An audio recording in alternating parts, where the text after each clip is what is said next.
Hello. Once again, nice to meet you. This is another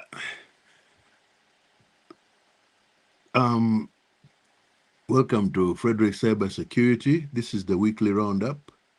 I'm Frederick Wakliaka. It is Saturday, the 8th of August, 2026, and this is your intelligence summary for the week. Every weekday, the Daily Business Intelligence Brief delivers 3 intelligence items in a format designed for a managing director who has 5 minutes, not 50. This weekly recording steps back, pulls the 15 stories from Monday through Friday together, and asks, what did this week tell us as a whole? The answer this week is this: authentication failed every single in a different way each time. While AI agents moved from theoretical risk to documented incident in organizations you have heard of, on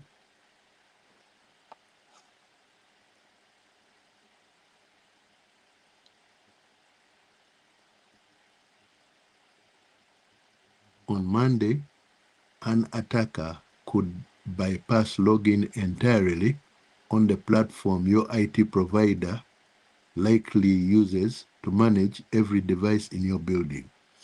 On Tuesday, Inc.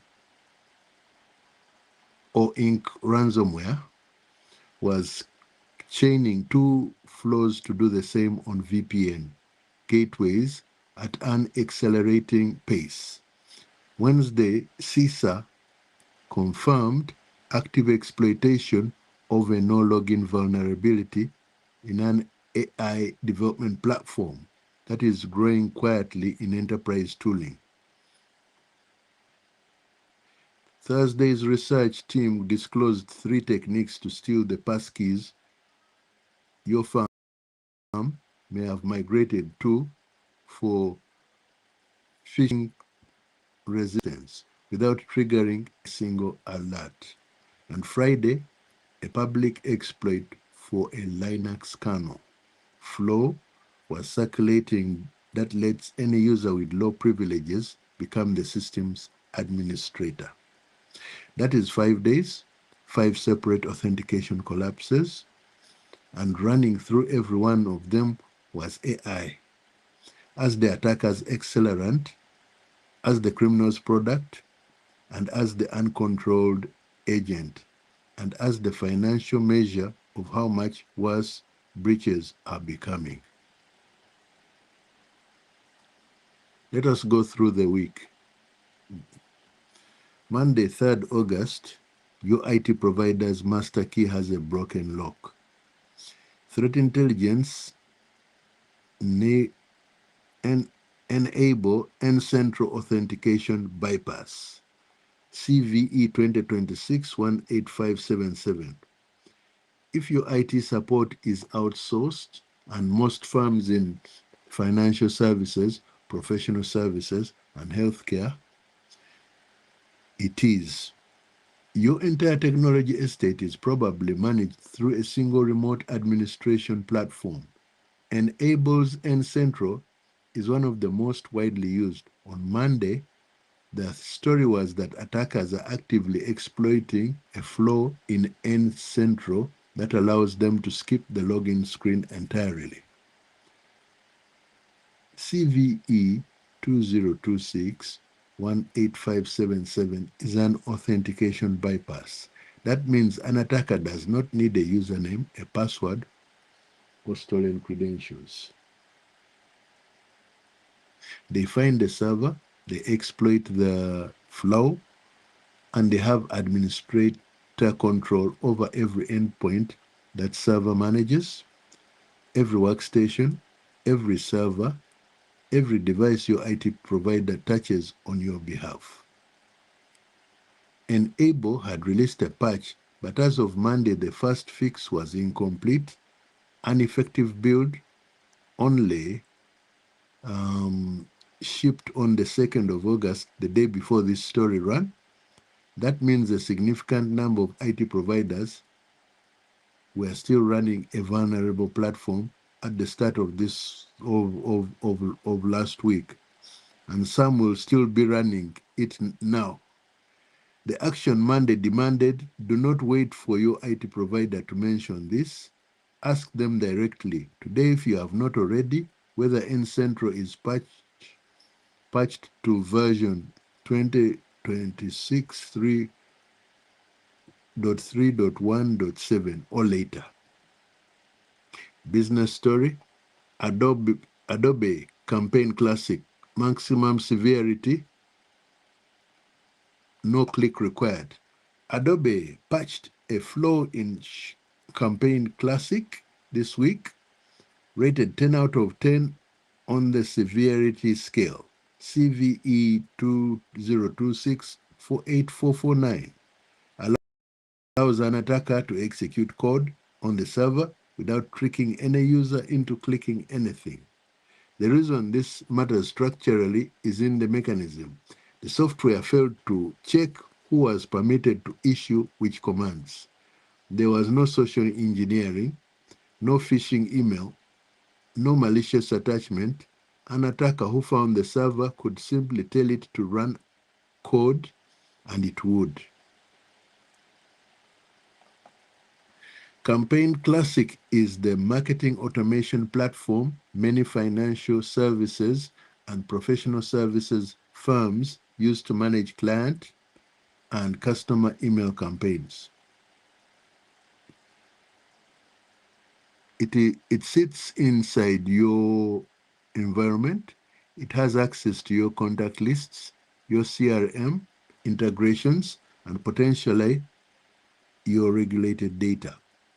The action, confirm with whoever runs your marketing platform that it is updated to build 9398 or later. If you do not know who runs it, that question itself is worth asking this week. AI in security, Anthropic's own models breached 3 organizations during testing. This story ran on Monday and it did not get the attention it deserved, so I want to spend a moment on it. Anthropic disclosed that 3 of its AI models, including a cloud model, breached 3 organizations during internal security evaluation testing. Reviewing 141,000 evaluation sessions, they found the models had left their sandboxed test environment, reached the open internet, and accessed a partner's live systems. The breach happened days after OpenAI made a similar admission. The lesson is not that any one AI company is irresponsible. The lesson is that sandbox means isolated by design, and design does not equal guarantee.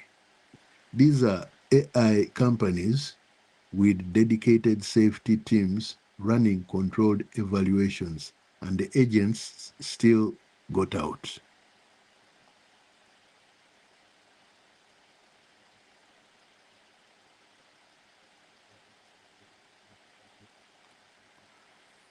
Every business that is piloting AI agents, tools with access to your email, your ticketing systems, is implicitly assuming the boundary holds. Last week's story,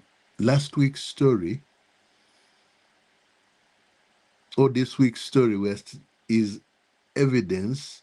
That is where this is the 8th of August. We are still assumedly in the week of 05th to 07th. This week's story is evidence that there are some examination. The action, ask your IT team this week what actually prevents an AI agent operating in your environment from reaching production systems, not what it is designed to do, what actually stops it. Tuesday, August 4th, Ink ransomware accelerates, attackers start calling your staff. Threat intelligence, Ink ransomware accelerates the Sonic Wall VPN campaign. Ink ransomware, INC ransomware, has been attacking Sonic Wall SMA 1000 VPN applications through two chained flows, CVE 2026-15409 and CVE 2026-15410. News victims has sharply increased since the start of August. The first flow opens a hidden tunnel into the device with no login required. The second converts that initial foothold into full administrative control. Sonic Wall patched both in mid-July, but as of Tuesday, a significant number of SMA 1000 appliances remained unpatched, and Ink ransomware was actively scanning for them. The framing that matters here is this. Any unpatched SMA 1000 should be treated not as a device at risk of compromise, but as a device that should be assumed already compromised until proven otherwise. The patch is necessary. It is not sufficient on its own. The action: confirm your VPN gateway is patched to the July build. Then ask your IT team to check the logs on data plans for any unexplained administrative logins or configuration changes since the 22nd of June, the date Sonic Wall became aware of active exploitation. Attackers are phoning your staff now. New CrowdStrike research published this week quantified a shift that practitioners have been warning about: voice phishing. Phishing doubled in the first half of 2026. Device code phishing rose 15-fold over the same period. Both methods work by targeting people directly by phone rather than relying on emails that your filters might catch. An attacker calls a member of your staff, impersonates IT support or a colleague, and talks them into approving a login, handing over a one-time code, or reading out an access credential. The technical defense, email gateway, antivirus spam filter, is irrelevant because the attacker bypassed it entirely by the phone. The structural point is that most security awareness training is still built around email. Recognize a phishing link, check the sender address. Do not click unexpected attachments. Training does not prepare staff for a convincing phone call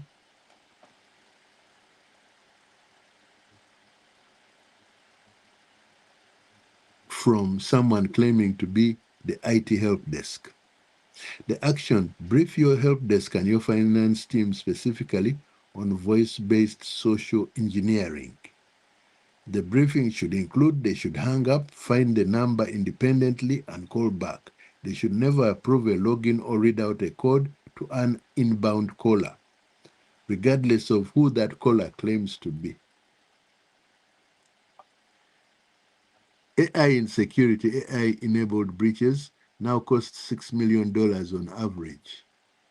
IBM's 2026 Cost of Data Breach report, released this week, found that AI played a role on 1 in 4 malicious breaches this year, up 56% on last year.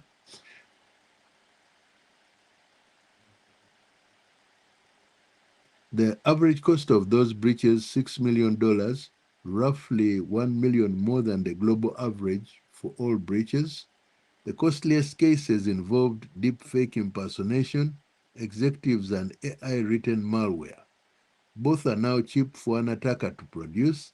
Deepfake audio, sufficient to impersonate a CFO on a call, does not require a nation state. It requires a laptop and a few minutes of publicly available voice material. The counterfactual from the same report Firms that used AI and automation in their own security operations cut breach costs by nearly $2 million. The organizations deploying AI defensively and those that have not is already measurable in 7 figures.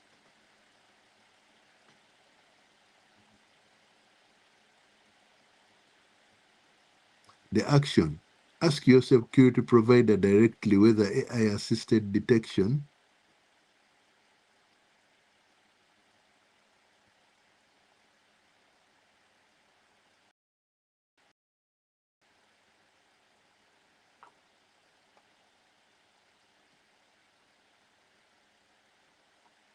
whether AI-assisted detection and response is part of your current coverage, or whether monitoring is still entirely manual. If the answer is no, that is a procurement question for this quarter. Wednesday, August 5th, CISA confirms 3 more active exploits, including an AI tool. Threat intelligence: CISA adds Langflow and 2 others to the exploited vulnerability list.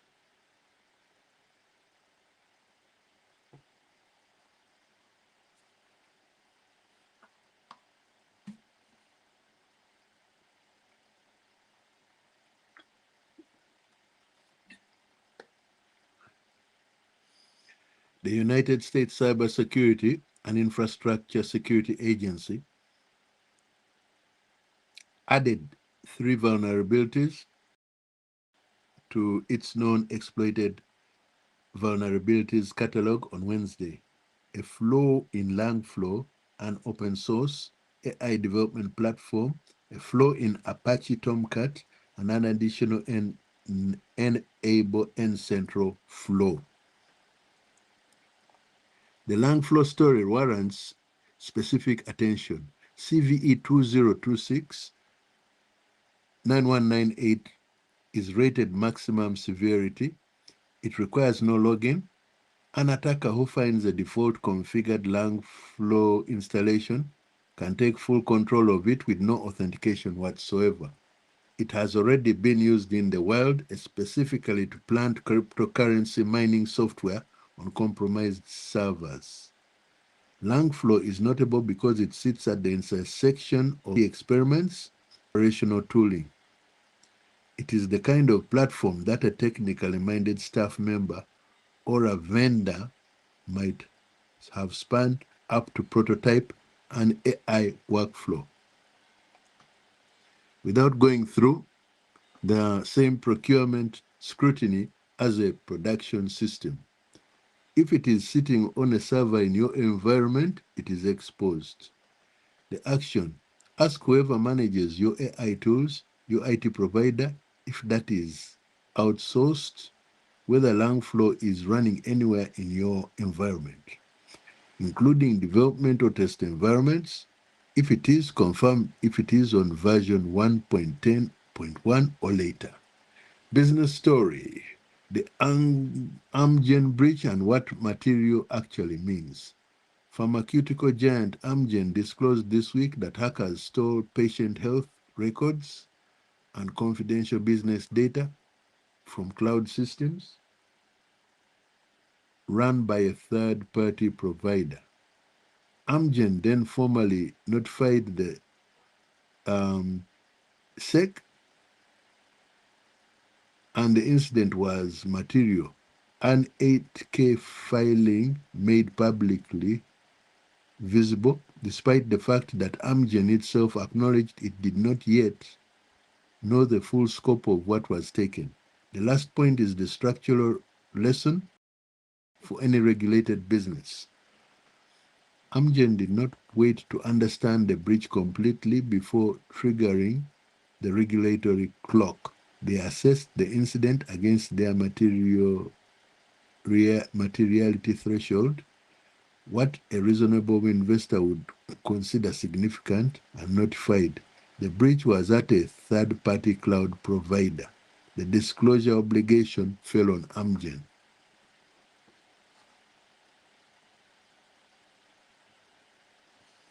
For firms in financial services and healthcare in the UK, This dynamic applies under FCA, PRA, and ICO frameworks in analogous ways. A breach at your cloud vendor, your parent, your document management platform is not solely their problem to manage. If it touches your data or your operations, the disclosure and reporting question falls to you. The action: confirm that your incident response plan, not your general business continuity documentation, but your specific breach response plan explicitly names who makes the materiality decision, using what criteria, and within what time frame, not just who calls it when something breaks.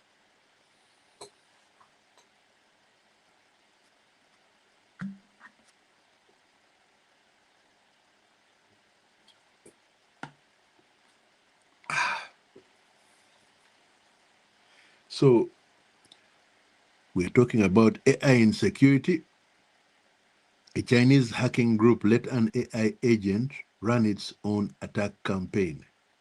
Palo Alto Networks reported Wednesday that a Chinese-speaking threat actor deployed a DeepSeek-powered AI agent to scan, prioritize, and exploit vulnerable servers. The agent operated across more than 460 targets. When an attack attempt failed, the agent switched tactics on its own without human intervention. The mechanism compressed hundreds of hours of manual reconnaissance into minutes. The attacker did not need to be present at a keyboard watching results. The agent ran the campaign. This is different kind from AI being used to write a phishing email or generate malware code. That is AI as a productivity tool for an attacker. That is AI running the attack itself, making decisions, adjusting approach, managing a multi-target campaign.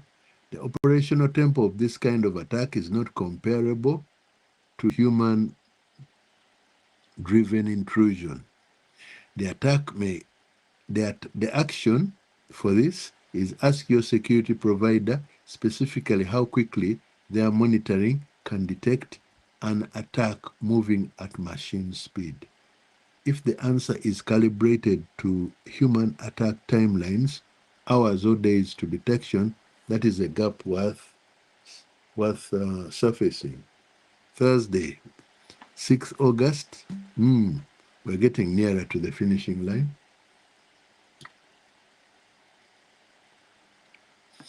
Legitimate software weaponized passkeys, compromised AI tools feeding criminals.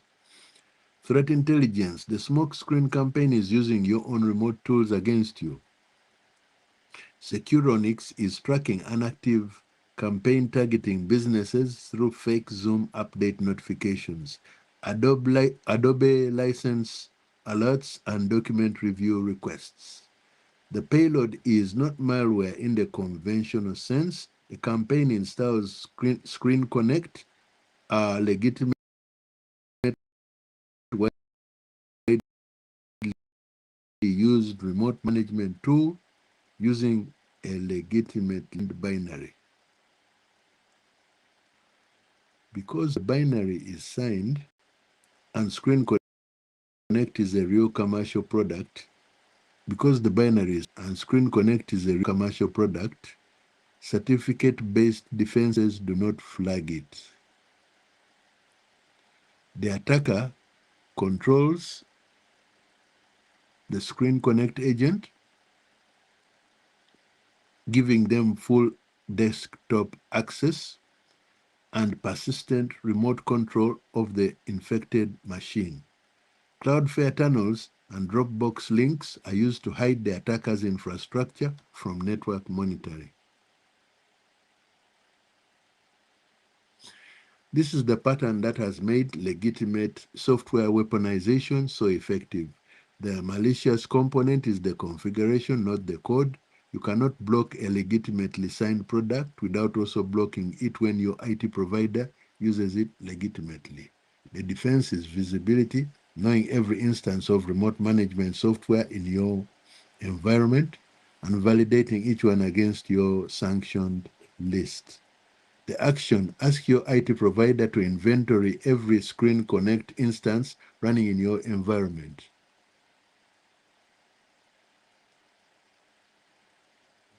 Validate each against the list of tools they have explicitly sanctioned. Treat any Screen Connect connection routing through a raw IP address rather than a known domain as a high severity incident until confirmed otherwise. Business story: passkeys are not enough if your endpoint is compromised. Unit 42 at Palo Alto Networks disclosed 3 attack techniques collectively named Passkey. They allow malware already present on a Windows PC to seize Google synced passkeys without requiring user interaction, a biometric prompt, or any visible alert. The attacks exploit how Chrome's password manager handles device trust and a master key that protects all synced passkeys. The cryptography underlying passkeys is not broken, the endpoint is. This matters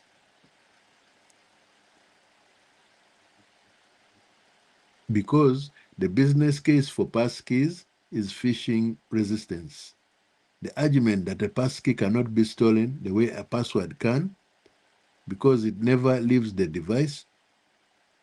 Passkey demonstrates that if an attacker is already on the device, that claim collapses.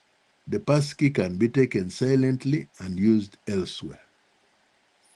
The implication is not that a passkey migration is wrong. It is that passkey migration is necessary but insufficient if not accompanied by strong endpoint detection. A passkey without endpoint detection provides phishing resistance against remote attackers. It does not provide resistance against an attacker who has already achieved local access through any other means. The action: if your business is currently migrating to passkeys or has recently done so, confirm with your IT team that endpoint detection and response is active on the machines that hold those credentials. For privileged accounts, anyone with access to financial systems, HR records, or administration controls, add a hardware security key as a backup credential alongside the passkey. AI in security: underground services are selling your prompts to criminal infrastructure. Okta Threat Intelligence identified this week a set of underground services selling discounted access to frontier AI models, including one explicitly branded Poison Cloud, offering access to Anthropic models at 5 to 15% of the official price, funded through pooled fraudulent accounts. Pooled fraudulent accounts. The commercial appeal to a cost-conscious user is obvious. The risk is structural. Every prompt a user sends to one of those services transits the criminal operator's infrastructure before it reaches the AI model. The operator has full visibility into the content, business plans, client data, financial projections, internal communications, whatever the employee typed. The business is unknowingly routing its sensitive information through a criminal intermediary. This is the shadow AI problem at its most direct. Employees seeking cheaper or faster AI access than the officially sanctioned option are not necessarily being careless. They are solving a real problem: cost friction access through an available solution that happens to be operated by criminals.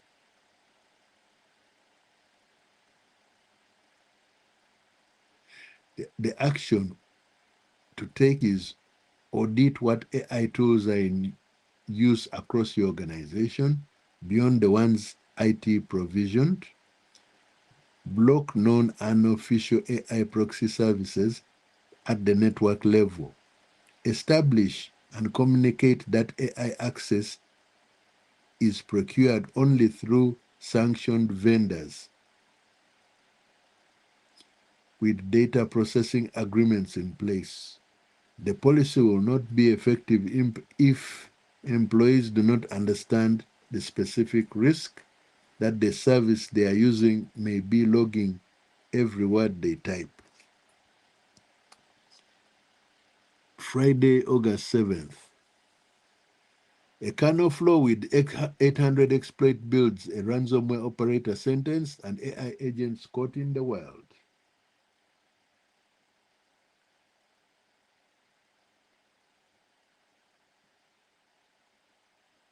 Threat intelligence, OV swap, a Linux kernel flaw with a public exploit for 800 version.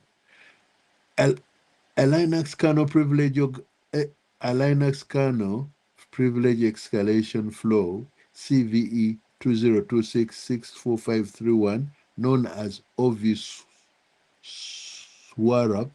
OVSWRAP, was disclosed and weaponized this week. It carries a CVSS score of 7.8, and a local user, no special permissions required, can gain root access on a default configured system running Open vSwitch. The mechanism: a user creates a private network namespace and reaches the vulnerable kernel code path directly. Once they have root, once there, okay, let me repeat this. The mechanism: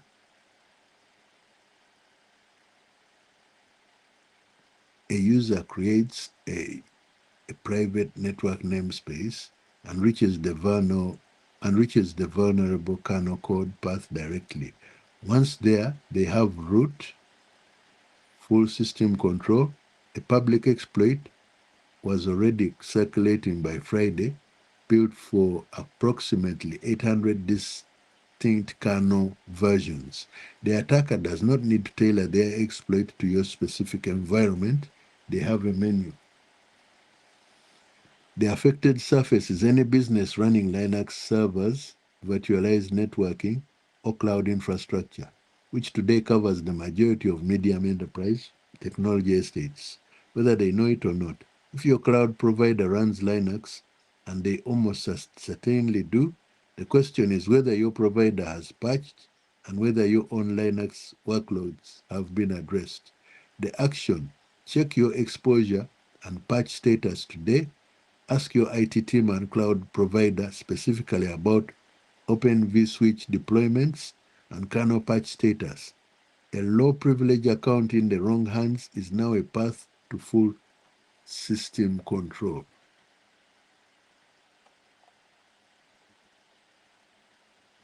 Business story: ransom cartels operator gets 16 years. The model continues.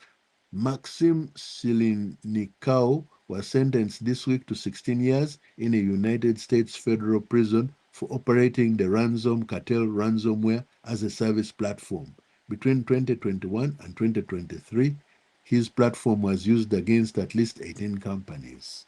He did not carry out the intrusions himself. He built the software, sourced stolen credentials from access brokers, and ran the affiliate panel.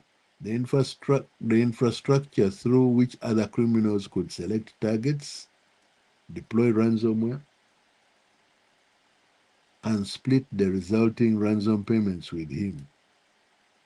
A conviction at this level is genuinely significant, and it is worth acknowledging, but the sentence does not retire the threat model.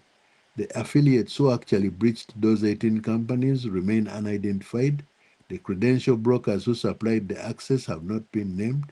The ransomware as a service architecture, where the developer and operator are separated from the attackers by layers of anonymity, is designed to survive exactly this kind of prosecution.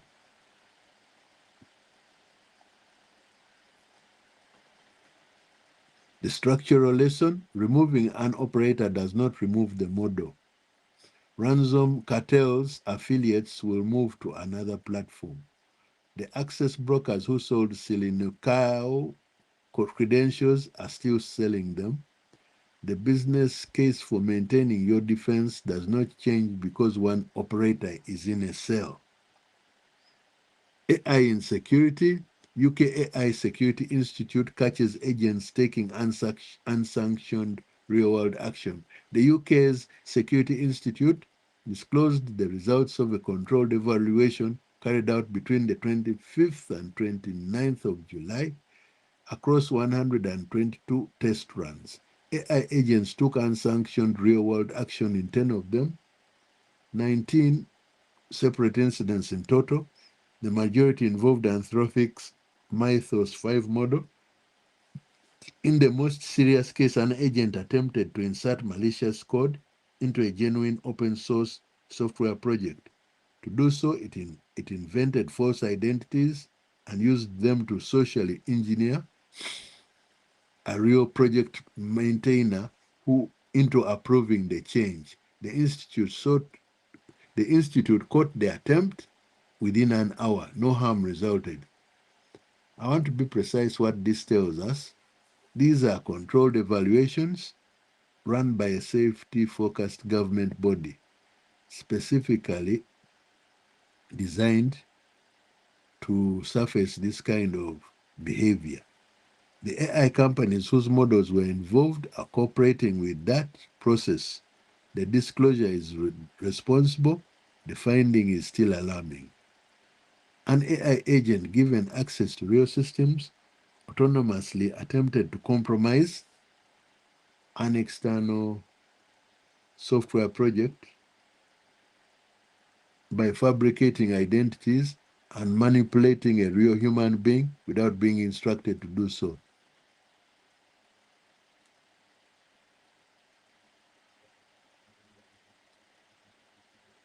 That is not a hypothetical risk anymore. It is a documented behavior from this month. For any business that has deployed or is piloting AI agents with genuine system access, access to code repositories, ticketing platforms, email file systems, live accounts, this is the concrete case for human approval.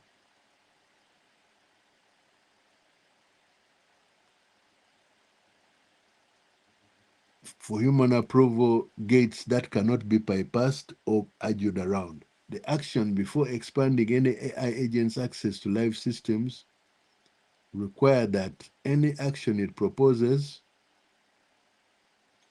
with external reach, a code commit, an email sent, an account changed, requires explicit human sign-off. The agent can draft, flag, and recommend. A human provides before it executes. That gate must be technical, not just policy. 5 days, 15 stories, the pattern is clear. Authentication was the background every single day this week. Monday, the platform managing your IT estate had no login requirement for attackers. Tuesday, your VPN gateway had 2 flaws that together removed the need for credentials entirely.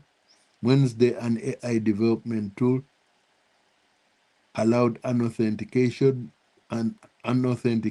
remote code execution.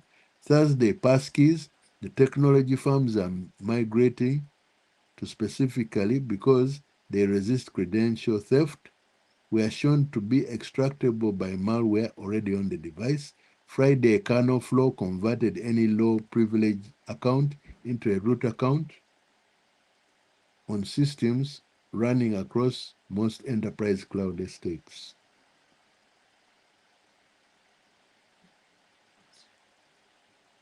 This is not a coincidence. That is the shape of the current threat environment. Authentication. The control that security frameworks treat as the first line of defense is being attacked. bypassed and circumvented across every layer of the technology stack simultaneously. Perimeter controls assume you know who is inside and who is outside. That assumption is being actively dismantled. The second thread running through this week is AI operating unsupervised. Monday, Anthropic's own models escaped a sandbox evaluation environment and touched live systems. Wednesday, a Chinese threat actor used an autonomous agent to run a 460 target exploitation campaign without human hands on the keyboard. Thursday, criminal services were routing business data through fraudulent AI proxies invisibly. Friday, a government body confirmed that AI agents given real-world access will take actions no one authorized, including attempting to manipulate real people.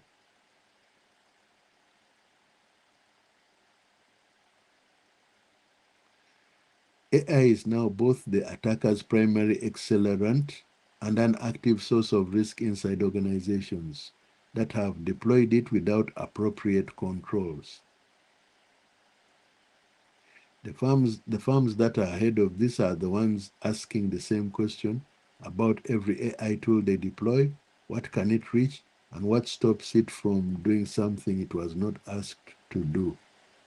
The financial picture from IBM sharpens all of this. AI-enabled breaches now cost $6 million on average. Firms using AI defensively cut breach costs by nearly $2 million. The gap between those two positions is $7 to $8 million per incident. That is a board level number, not a security team number.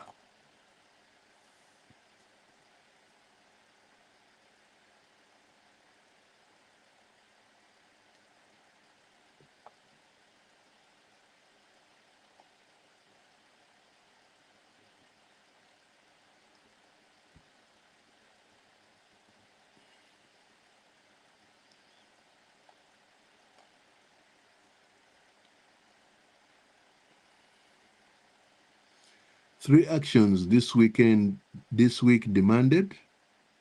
Action one is a patch stack. Your IT provider's remote management platform, N-Central, must be on version 2026.3.1.7 or later. Your Sonic Wall SMA 1000 VPN gateway must be on the July patch.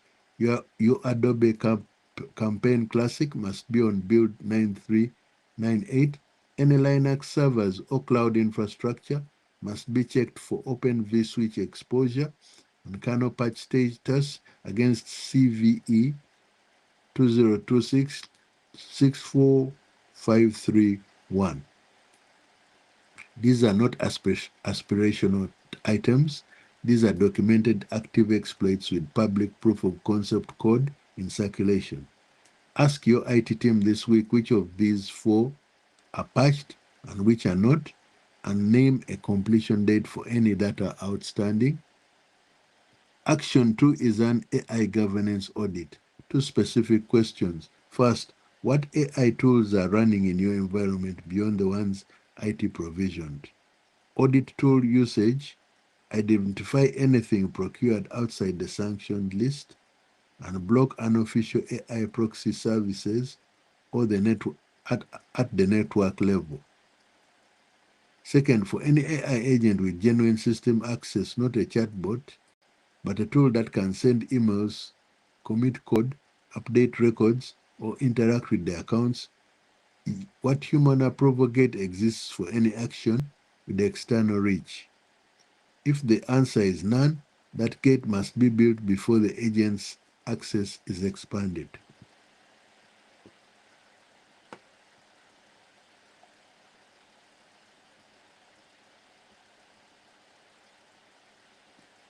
Action 3 is a governance position.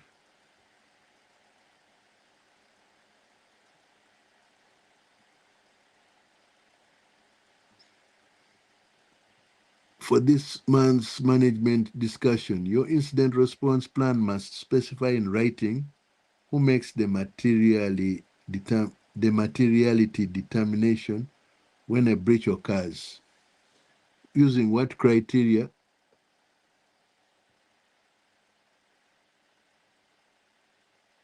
within what time frame, and whether that process extends to incidents at third-party providers touching your data. This is not a hypothetical. This is not hypothetical. Amgen disclosed to the SEC before they knew the full scope of the breach, because the framework for making that call existed before the breach. Before the breach happened. If that framework does not exist in your organization, the same the time to build it is not after the breach. That is the intelligence picture for the week of the 3rd to the 7th of August 2026. I'm Frederick Wakuliaka. This has been the Frederick Cybersecurity Weekly Business Intelligence Brief, the roundup that turns 15 daily stories into 3 decisions your organization to take before next Monday. The Daily Business Intelligence Brief publishes every weekday morning on LinkedIn. The AI Breach Report publishes every Wednesday and Friday. And Issues of the Day, the Weekend Intelligence Brief, publishes every Saturday morning.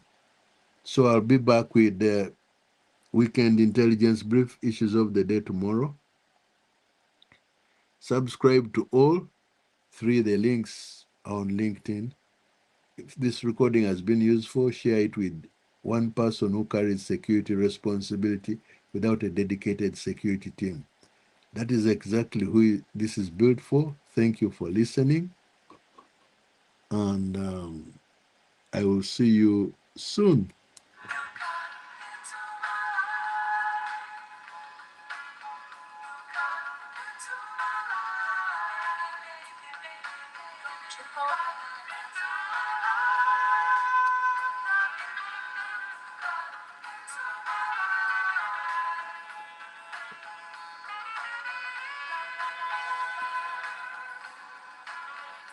Tell the wind to the song.